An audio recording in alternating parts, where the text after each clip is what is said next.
हम सबको आजकल एक ऑर्गेनाइज्ड घर ही पसंद आता है और ऑर्गेनाइजिंग के नाम पे हम लोग घर में और ज़्यादा सामान लेकर आते हैं सो डैट हम लोग उन चीज़ों में अपनी चीज़ों को ऑर्गेनाइज़ करके रख सकें। फिर बाद में हम लोग उन्हीं चीज़ों को, जैसे बास्केट्स हैं या बहुत सारे ऑर्गेनाइजर्स हैं, उनको ही ठीक से रखने में पूरा समय वेस्ट कर देते हैं। ऑर्गेनाइज़र्स ख़रीदना ज़रूरी है जो आपके घर को सूटेबल हो और जो आपके काम में आए, लेकिन सबसे पहले आप उस सामान को निकालिए जो एक्स्ट्रा आपके घर में पड़ा हुआ है। जैसे मेरा ये वार्डरोब, जैसे ही मैंने ओपन किया इसमें से ढेरों सामान बाहर आ गया, क्योंकि इसमें उतनी कैपेसिटी ही नहीं है कि ये एक्स्ट्रा सामान और इतनी सारी चीज़ें स्टोर करके मैं यहाँ रख सकूँ। और यहाँ पे इतने सारे कपड़े एक्स्ट्रा हैं जो मैं शायद ही कभी पहनूँगी, लेकिन मैंने उनको ऐसे ही रखा हुआ है कि कभी ना कभी इनको मैं यूज़ करूँगी। लेकिन आज मैंने डिसाइड किया है कि इनमें से मैं सारे कपड़े यहाँ से हटा दूँगी जो मैं बिल्कुल यूज़ नहीं करती हूँ, और उतने ही कपड़े रखूँगी जितने मेरे वार्डरोब में आराम से अकोमोडेट हो जाएं।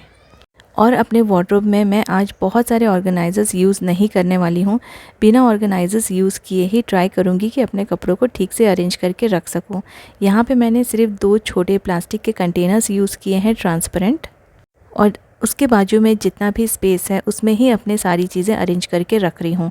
जैसे यहाँ सामने मैंने रख दिए हैं जो डेली वेयर के जो टॉप हैं, जो मैं जीन्स वगैरह के साथ पहनती हूँ, वो मैंने सामने रख दिए हैं। और ऐसे रखने से ना निकालने में भी इजी रहता है। अगर मैं इसे किसी बास्केट में रख दूँ तो मुझे फिर वापस बास्केट पूरा बाहर निकाल के ढूंढना पड़ेगा। ऊपर जो हैंगिंग मेरे जो कपड़े हैं उनको मैंने कलर के हिसाब से अरेंज कर दिया है। जैसे red, rust colour, dark pink colour, ये मैंने एक साथ रख दिए हैं। और यहाँ पे वाइट, पिंक, पर्पल एक साथ रख दिए हैं। उसके बाद ब्लैक है और फिर ब्लू है। तो इस तरह से आप अपने कपड़ों को अरेंज कर सकते हैं कलर के अकॉर्डिंग। फिर उससे ना आपको ढूंढने में ईजी रहता है। और सभी एक जैसे कलर अगर एक साथ रहेंगे तो आपका जो वार्डरोब है वो बहुत सुंदर दिखेगा। जैसे शोरूम्स में वो लोग एक जैसे कलर एक साथ लगाते हैं, वैसे ही आप अपने वार्डरोब में इस तरह से हैंग करके रख सकते हैं। नीचे मैंने जो एक ट्रे यूज़ किया है उस पर मैंने बाहर पहनने के कुछ टॉप रखे हैं, और इन ट्रांसपेरेंट कंटेनर्स में कुछ इनर्स रखे हैं जो हम लोग स्कर्ट वगैरह पहनते हैं तो उसके साथ लगते हैं। और इसके नीचे एक जो बॉक्स है ना, इसमें सारे दुपट्टे रखे हुए हैं। ये वो दुपट्टे हैं जिनके ड्रेसेस मैंने डीक्लटर के टाइम पे अभी निकाल दिए हैं। उन ड्रेसेस को मैं अभी नहीं पहनूंगी। और ये जो दुपट्टे हैं ये बहुत कम यूज़ में आए हैं, इससे काफ़ी अच्छे हैं। तो ये आगे चल के कोई भी अगर ड्रेस लेते हैं तो उसमें यूज़ में आ सकते हैं, या दुपट्टे कहीं भी काफ़ी जगह यूज़ में आ जाते हैं। ये मैंने आपको बताया कि ये डेली वेयर के, कहीं मैं बाहर जाती हूँ तो टॉप है, और ये वाले बाहर पहनने के किसी ओकेशन में, स्पेशल ओकेशंस में या फिर पार्टीज़ में पहनने के लिए जो टॉप होते हैं, ये मैंने साइड में एक ट्रे में रख दिए हैं। ऐसे अलग अलग करके अरेंज करने से फिर जब हम कपड़े यहाँ से निकालेंगे तब बाकी जो कपड़े हैं वो ख़राब नहीं होंगे। और कम से कम ऑर्गेनाइजर्स यूज़ किए हैं, सिर्फ 2 कंटेनर यूज़ किए हैं, बाकी मैंने सारी चीज़ें ऐसे ही रख दी हैं। तो बिना बास्केट के मैंने रखा है, तो जो सामान है वो क्लियरली दिख रहा है और निकालने में भी इसमें आसानी होगी। वार्डरोब अगर काफ़ी बड़ा है तो आप अच्छे बड़े बास्केट्स या फिर ऑर्गेनाइजर्स यूज़ कर सकते हैं, लेकिन मेरा जो वार्डरोब है बहुत ही छोटा सा है, इसलिए मैं यहाँ पे बास्केट्स वगैरह यूज़ करके इसका जो स्पेस है वो वेस्ट नहीं करना चाह रही थी। बहुत सारी चीज़ें ऐसी होती हैं जो कभी भी हम यूज़ नहीं करते हैं, लेकिन उन्हें धो धा के अच्छे से संवार के रख देते हैं। यहाँ पे बहुत सारी ग्लास की बॉटल्स हैं, कुछ जैम की बॉटल्स हैं, कुछ हनी की बॉटल्स हैं, और कुछ ऐसी ही प्लास्टिक के कंटेनर्स हैं जो कभी भी मैं यूज़ नहीं करती हूँ, और बेकार में ये स्पेस यहाँ पे ऑक्यूपाई करके रखे हुए हैं। लेकिन मेरे साथ हमेशा ऐसा होता है कि कोई भी चीज़ अगर मैं फेंक देती हूँ, कुछ टाइम के बाद मुझे उसकी ज़रूरत पड़ती है और फिर मैं उसे ढूंढती रह जाती हूँ। तो इसलिए इन चीज़ों को, जो अच्छी चीज़ें हैं उनको आप फेंकिए मत, लेकिन उनको अच्छे से स्टोर करके रखिए कि आपके सामने सामने भी वो किसी भी एरिया को ब्लॉक ना करें, स्पेस को ऑक्यूपाई ना करें, और जब भी इनकी ज़रूरत पड़े आप इन्हें यूज़ भी कर सकें। ये जो बड़े बड़े स्टील के कंटेनर्स होते हैं, इनमें कोई भी ग्रोसरी का आइटम्स अगर रख दें तो हमें पता नहीं चलता है इसके अंदर क्या रखा है, और बार बार हम यहाँ पे लिस्ट बना के इसमें चिपका के नहीं रख सकते। तो यहाँ से मैंने ग्रोसरी की सारी चीज़ें हटा दी हैं, क्योंकि बहुत मुश्किल होता था, फिर इसमें से सारी चीज़ें मुझे ऊपर से नीचे निकाल के ढूंढना पड़ता था। तो इसको मैंने अब रख लिया है अपने इन एक्स्ट्रा बॉटल्स को रखने के लिए। खाली जो प्लास्टिक के बॉक्सेस रहते हैं जो हो सकता है आगे जाके काम में आ जाएं। तो इसमें मैंने स्टील के कंटेनर में इनको स्टोर करके रख दिया है और ऊपर मैं एक बस इतना सा लिख दूंगी कि इसमें एक्स्ट्रा बॉटल्स रखी हुई हैं, तो मुझे याद रहे कि यहाँ पे क्या चीज़ है और बेकार में मैं इसे वापस से ओपन करके चेक ना करूँ। तो ऐसी कुछ चीज़ें हैं जो आउटडेटेड हो गई हैं, स्टील के कंटेनर्स, ये सारी चीज़ों में आप ऐसी चीज़ें स्टोर कर लीजिए जो आप कभी कभी यूज़ करेंगे या हो सकता है कई महीनों के बाद यूज़ करेंगे।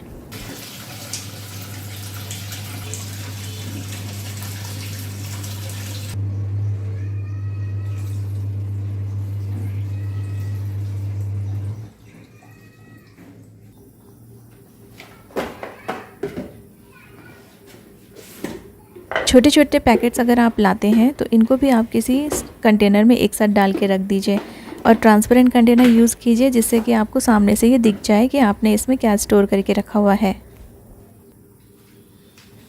कुछ कंटेनर्स हमेशा यूज़ में आते रहते हैं, जैसे कुछ लेफ़्ट ओवर फूड रखने के लिए छोटे मोटे बॉक्सेस हैं, तो इनको अगर आप ऐसे ही छोड़ देंगे तो ये अच्छे नहीं लगेंगे। इनके लिए भी आप एक कंटेनर ले लीजिए और एक साथ इनको स्टोर कर दीजिए, तो ये गंदे भी नहीं होंगे, इनमें डस्ट नहीं जाएगा और आपको सामने ही मिल जाएंगे साफ़ सुथरे जब भी आपको इसमें कोई चीज़ें स्टोर करके रखनी हो।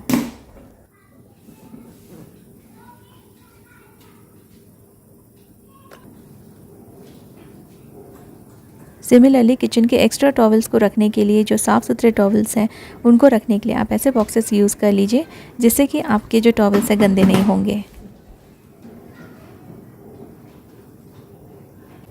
ज़रूरी नहीं है कि हम लोग सब बहुत सारे ऑर्गेनाइज़र्स ख़रीद सकें, कभी कभी हम लोग चीज़ें नहीं ख़रीद पाते हैं, तो हर समय हर चीज़ को स्टोर करने के लिए कोई भी ऑर्गेनाइज़र ख़रीदने की इतनी ज़्यादा ज़रूरत नहीं है।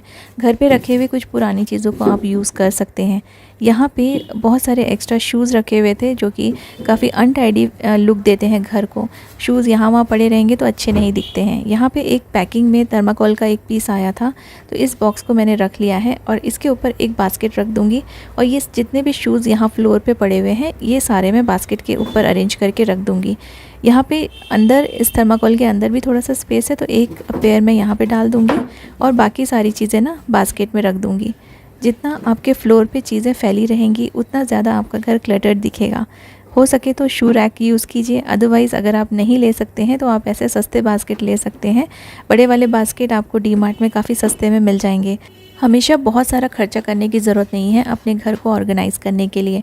सस्ती चीज़ें भी आपके घर में काफ़ी अच्छे से यूज़ में आ सकती हैं। यहाँ पे बहुत सारे शूज़ रखे हुए थे, तो सारे के सारे शूज़ इसमें ईज़िली अकोमोडेट हो गए हैं और जो फ्लोर है वो साफ़ दिखने लगा है।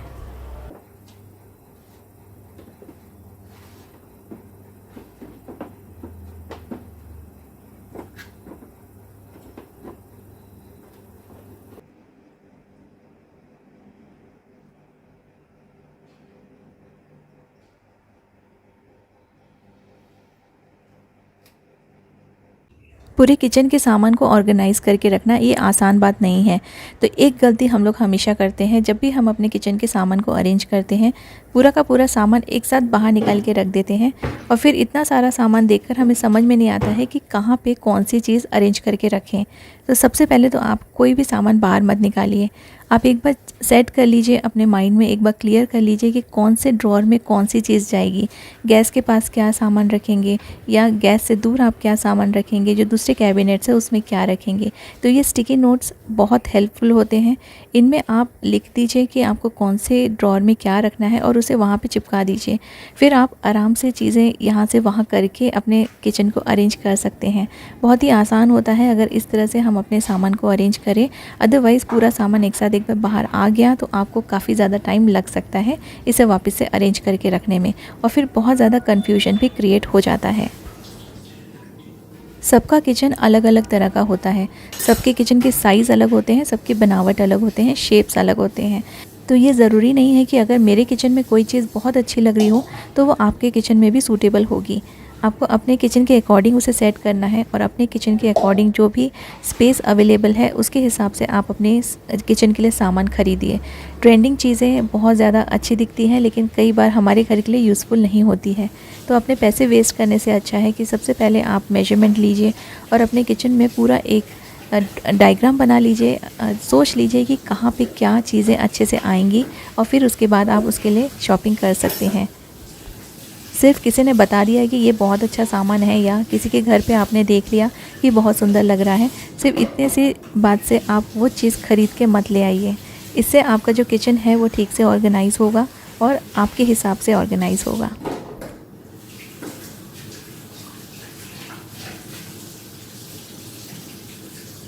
जैसे जैसे हम अपने किचन को सेट करते जाते हैं वैसे वैसे समझ में आता है कि यहाँ पे कौन सी चीज़ की रिक्वायरमेंट है, उसके हिसाब से आप फिर अपने परचेसिंग कर सकते हैं।